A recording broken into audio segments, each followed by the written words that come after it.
Bon, et ben dis donc, on va encore reparler de la France Insoumise, hein.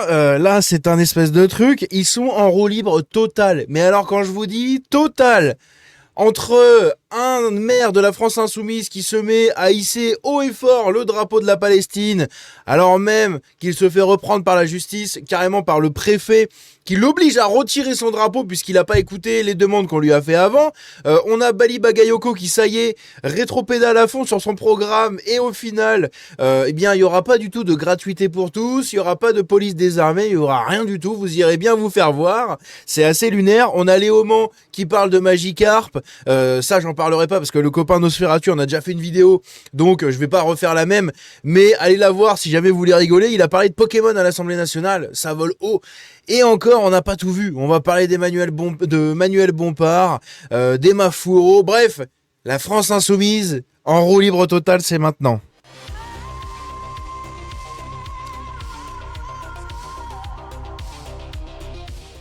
Alors, comme je l'ai dit, la France Insoumise est en roue libre. Eh oui, hein, c'est pas une invention, c'est la réalité de la chose. Quand vous allez voir le nombre de trucs what the fuck et lunaires qu'ils ont fait, je sais qu'il y en a qui aiment pas quand je dis what the fuck parce que tu parles l'anglicisme, hein, c'est pas bien. Ok, ça marche. Et donc du coup, on a... Attends, je vais rigoler comme Antoine Léaumont. Voilà. Maintenant, il va falloir que je fasse ce rire-là parce qu'il s'appelle comme moi, il a des lunettes, il aime bien la Révolution, tout comme moi, hein, cette période-là que j'aime beaucoup. Pas du même côté que lui, hein, de l'histoire, mais quand même, je suis plutôt côté chouan, lui est plutôt du côté connard, voilà. Mais du coup, on a les mêmes lunettes et tout, donc il faut que je rigole, d'accord ? On porte le même prénom, il faut que je rigole comme lui. Bref. Donc on va parler de la France Insoumise, messieurs dames, qui part en couille totale, hein, ils sont totalement en roue libre. Vous allez voir qu'il y a des trucs assez lunaires. Comme ici, Bali Bagayoko qui, ça y est, rétropédale, mais vraiment à fond, hein, il assume totalement qu'il ne désarmera pas la police. Ça y est, c'est fait. Puisqu'il a déclaré, en attendant, nous n'avons pas retiré les LBD, nous avons juste dit pas de LBD dans l'espace public. Il reste dans la voiture, sauf si les circonstances le requièrent. C'est en réalité un acte symbolique, car les agents l'utilisent rarement. Ils gardent leur pistolet 9 mm, ainsi que leur pistolet à impulsion électrique, le taser. Donc ils restent armés, mais ils ne porteront pas systématiquement leur arme sur eux pour toutes les missions. Voilà, donc en fait, je joue de la flûte et tout se passe très bien. Hein, regardez, je vais sortir mon meilleur, comment on appelle ça ? Merde, mon meilleur accessoire, voilà. Rappelez-vous de ce bon cigare, ce sera ma flûte. Hein. Voilà, on joue de la flûte comme Bali le clown. Hein, évidemment, on a mis son nez rouge et on raconte des conneries. C'est incroyable. Les gens ont voté pour lui pour ça. Et maintenant qu'il est à la tête de la mairie, c'est pas possible en fait de désarmer la police. Comment on fait ? Ma ville, ça va être un zoo là. Bon bah on désarmera pas la police. Hein. Allez vous faire voir ceux qui ont voté pour moi. Ici on a un truc rigolo, c'est Emma Fourreau qui a fait un passage chez les grandes gueules. Emma Fourreau, qui on le rappelle, est la députée qui est partie, est-ce que c'est une eurodéputée de la France Insoumise ? Donc elle est partie à Cuba pour aller soutenir le régime communiste, très intéressant. Elle est partie aussi plusieurs fois, je crois 2 fois, dans les flottilles de la liberté vers Gaza. Donc du coup, bon, une eurodéputée qui se promène dans le monde à vos frais, n'est-ce pas ? Et qui ici s'oppose au canon français. Vous savez, les repas, les banquets du canon français, là, c'est les trucs qui essayent de raviver un peu cet esprit campagnard un peu fantasmé des Parisiens. Je trouve ça rigolo parce qu'il y a des trucs, tu te dis, ah, ça me fait penser quand j'étais petit, quand on faisait les fêtes au village, quoi, littéralement les anniversaires, les trucs dans les salles des fêtes. Et puis en fait, des fois quand tu regardes, tu fais...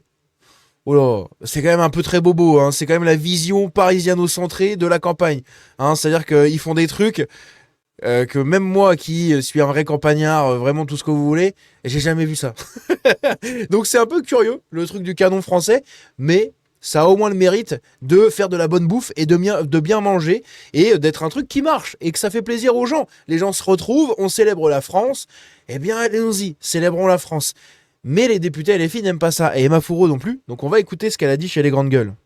Les images qu'on voit, pardon madame la députée, du canon français, moi j'ai jamais participé à ce genre de choses, mais enfin, je vois des gens qui... Parce qu'elle juge ça raciste. Hein. chantent, dansent, boivent, rigolent ensemble. Sincèrement, c'est très loin de ce que vous nous racontez. Vous avez l'impression que vous nous racontez que c'est un repère de nazis et que ils sont aux portes du pouvoir en buvant des coups. Enfin, je trouve qu'il y a un amalgame qui est fait et c'est assez quand même intolérant d'une manière générale. C'est comme si on disait, moi, la fête de l'humanité, je voudrais que ça soit interdit parce que ça te plaît pas, ça correspond pas à tes idées. Parce que c'est des gens qui veulent le retour du communisme. Enfin voilà, on est quand même dans un pays de liberté, il faut défendre ses libertés. Et moi, ça m'inquiète parce que vous êtes une élue et finalement, vous avez quand même des propos assez liberticides. Il faut défendre la liberté, le pluralisme. On n'est pas d'accord. S'il y a des débordements, non, mais le racisme, vous l'avez pas démontré dans ce que vous dites. Chanter du Michel Sardou, c'est pas raciste. Boire des coups, si, bien sûr que et chanter du Michel Sardou, c'est pas raciste. Dans leur esprit, oui, ça l'est. Nous raconter, c'est pas démontré. Donc si vous arrivez à le démontrer, s'il y a des plaintes, etc., il faut les condamner, bien entendu. Mais là, ce que vous nous racontez, c'est qu'en général, ça vous gêne parce que c'est Stérin qui finance et qui est un milliardaire. Putain, je savais pas que c'était Stérin qui était derrière le canon français. Ok, bah c'est intéressant. Je comprends pourquoi ils arrivent toujours à trouver les financements et tout. Ok, intéressant. Qui n'est pas de votre bord, mais enfin il a le droit d'avoir ses idées, voilà. Et parce que les gens sont un peu franchouillards, c'est ça qui vous gêne. Mais allez-y, répondez, Madame Faureau. Lors du banquet à Angers en 2024, il y a eu quand même à mort les bougnoules qui a été prononcé, donc je suis désolée, mais ce ne sont pas... Eh bien, c'est condamnable. C'est parce que t'as eu 2 mecs qui l'ont dit dans un des banquets. Tout le reste, tout est clean, mais t'as eu 2 mecs il y a 2 ans qui ont dit ça. Alors ça y est, l'ensemble du truc est raciste. Hein. C'est comme pendant la marche pour Quentin, t'as 3 bonobos là qui lèvent les mains comme des cassos. Évidemment, tout le monde est nazi. Voilà. Même les grands-mères ou les mères qui sont venues avec les poussettes sont des nazis. Hein. Bien évidemment, c'est bien connu. Voilà. T'as pas le droit de faire ça, hein, d'essentialiser comme ça un groupe de personnes sur les actes d'une ou 2 personnes. T'as pas le droit de le faire quand c'est sur eux. Par contre, eux, ils te le font H24. C'est-à-dire que eux, ils ont aucun problème à te le faire. Aucun problème. Bref. Donc toi, quand t'as la majorité des Pakistanais, des Algériens, des Afghans, des Marocains, des Tunisiens, ouh là, il y en a beaucoup, de tous ceux-là qui font n'importe quoi, quand tu dénonces en disant « t'as vu, c'est encore le même », ben eux, t'as pas le droit de faire ça. Par contre, parce que t'as 2 mecs en 2024 qui ont dit « les machins », eux, ils ont le droit de condamner l'ensemble du truc pour toutes les années à venir, tu vois. C'est un truc de fou. Bref, donc on s'en bat les couilles de son avis. On va pas écouter ce qu'elle a à nous dire après. C'était juste, je voulais juste entendre, enfin, quand elle déclare du coup que ce sont des trucs racistes, écoutez comment elle allait se mettre en PLS et justement sa justification. Mais en 2024, il y a eu ça. Ah là là, au secours. C'est un enfer. On va passer à la suite. Ici, on a un truc intéressant. Des mesures concrètes de 3 nouveaux maires LFI. Bali Bagayoko à Saint-Denis, il a décroché le portrait du président, on en avait parlé.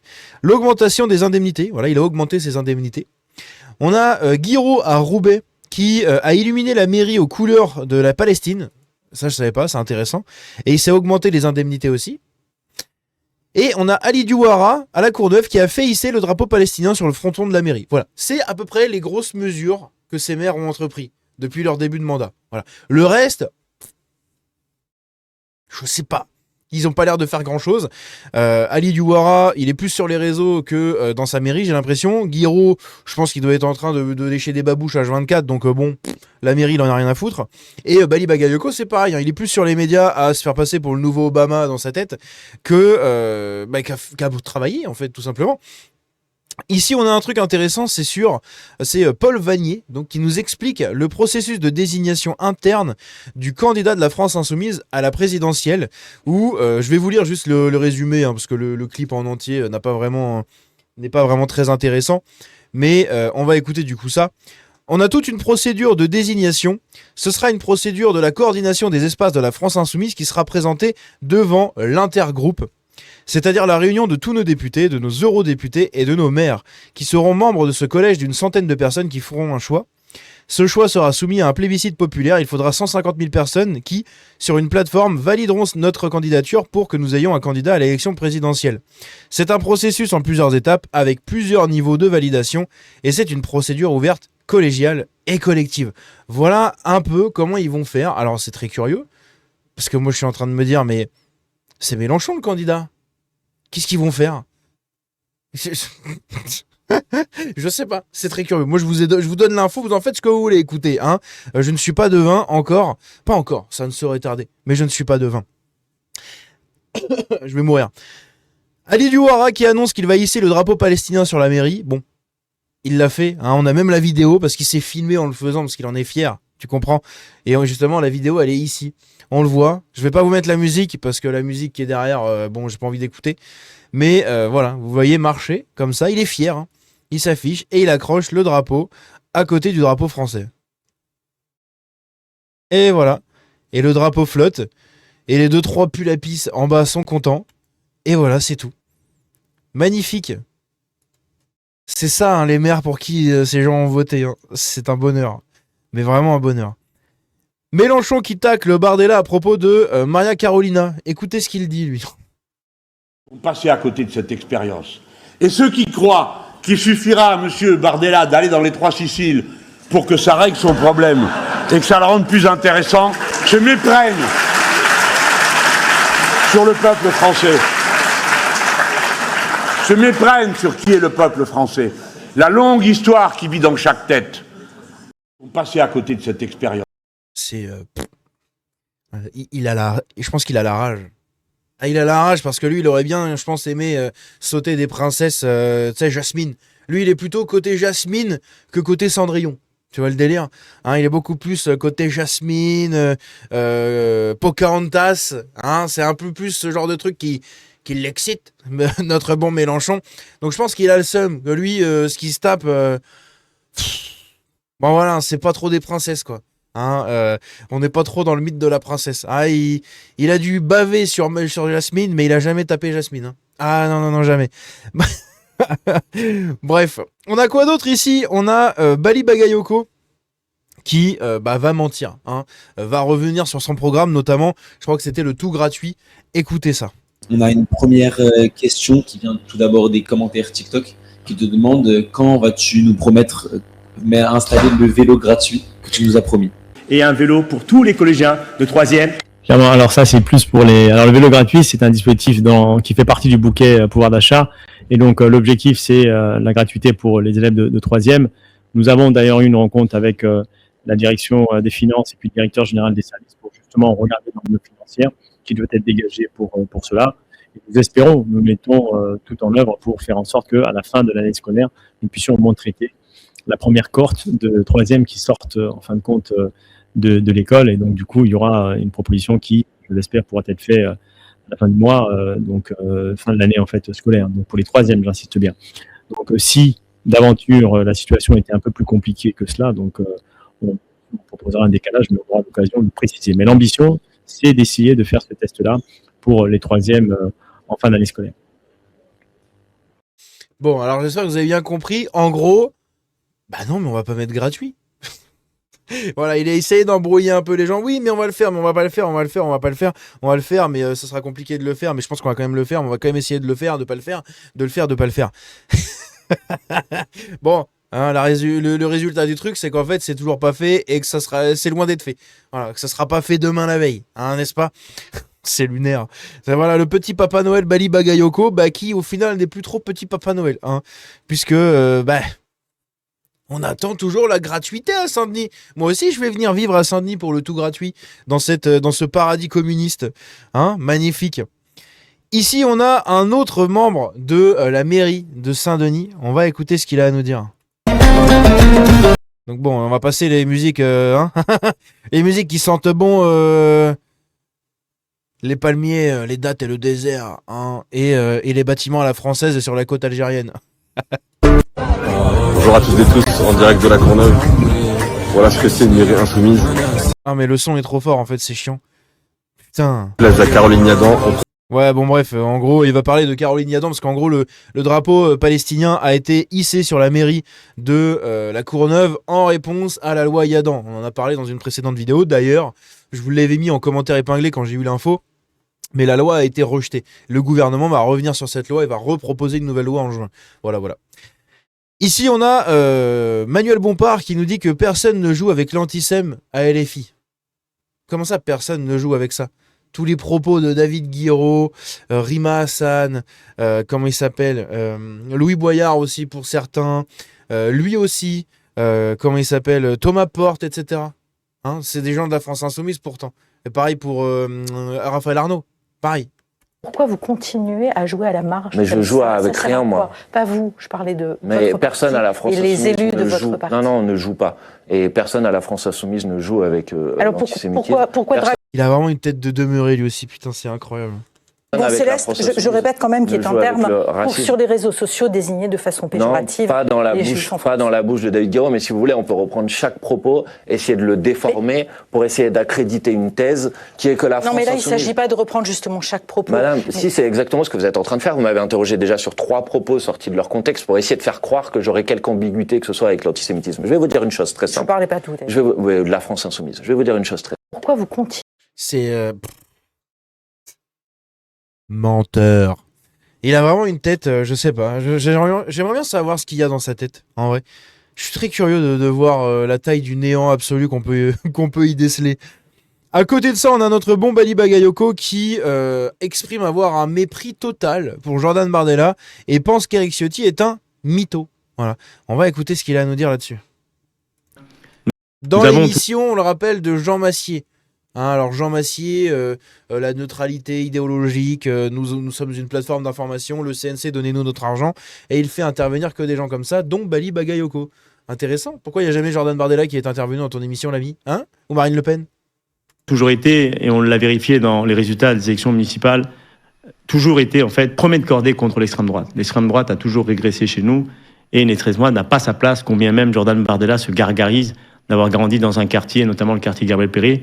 Nous avons un profond respect pour sa mère, qui est une femme courageuse, qui est une brillante professionnelle d'ailleurs de la fonction publique. En revanche, nous avons un mépris total pour son fils, qui bien sûr diffuse et prospère en fait cette haine. Alors on a entendu Éric Ciotti... Un mépris total hein, quand même, cette haine de la LFI n'est pas un mensonge. Hein. Dire avoir reçu 5 candidatures de policiers venant de Saint-Denis. Ouais, mais c'est vrai ou pas? Non mais c'est vrai ou pas? Est-ce qu'il y a des policiers? Moi je pense que lui c'est un mytho. Okay. Je pense que c'est un mytho. Merci beaucoup Bali Bagayoko d'être venu sur le... C'est quoi tous ces attardés qui rigolent? Au secours. Oh la vache. Qu'est-ce qu'on a d'autre? Ça c'est le clip qu'on a vu tout à l'heure justement avec le vélo. Et enfin on a celui-là, voilà, sur CNews, on a Jordan Florentin qui a été interviewé, je sais pas qui là, une habitante de Seine-Saint-Denis. Une habitante de Saint-Denis même, en Seine-Saint-Denis. Et on va l'écouter puisqu'en fait elle attend toujours que Bali Bagayoko honore la part de son contrat. Voilà, le contrat qui a fait qu'il a été élu par ces gens. Bah, ces gens-là attendent les fruits de cette élection. Écoutons ça. En sécurité avec le nouveau maire, bien évidemment. Non, c'est plus calme qu'avant. Ah non, on est plus en sécurité. Beaucoup de gens disent que depuis qu'il est là, ça fait du bien d'avoir un nouveau maire. Non, c'est pas dangereux. C'était dangereux, hein.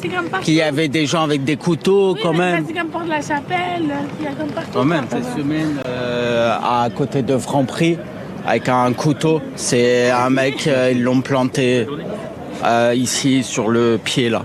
C'est le maire, le nouveau maire, il a autorisé de... Et l'autre, elle parle devant la caméra, elle a pas compris que c'était Jordan Florentin qui avait le micro. Oh les culs, il y a 2 chiffres, on vous a vu. De nous travailler, vous voyez. C'est pour ça il a demandé au keuf de plus avoir les pistolets, vous voyez. Après, il n'y a que les vendeurs des cigarettes ils essayent d'enlever, mais ils n'arrivent pas, vous voyez. Moi, je suis content que ce maire-là, le nouveau, il est arrivé, qui est pour commencer à changer. Regardez, même lui, il a dit au keuf, laissez-les travailler, les vendeurs qui vendent des vêtements, tout ça, ne les prenez pas les affaires. Les prenez pas les affaires. Ouh. Oh, l'enrichissement global de cet homme. Bref, donc vous l'avez compris, hein, tout simplement, Bali Bagayoko a appelé ses agents municipaux, ses flics, à ne pas contrôler les vendeurs à la sauvette. Mais qui l'eût cru? Qui l'eût cru? Voilà, quand on vous dit que Saint-Denis sera une ville laboratoire pour la France insoumise, bah c'est exactement ça ce qui va se passer. Voilà, c'est totalement le cas. Bref, n'hésitez pas à me dire ce que vous en pensez dans les commentaires. On se dit à la prochaine, prenez soin de vous. La France insoumise en roue libre, encore une fois, c'est génial. Dites-moi tout ce que vous en pensez. Prenez soin de vous, ciao.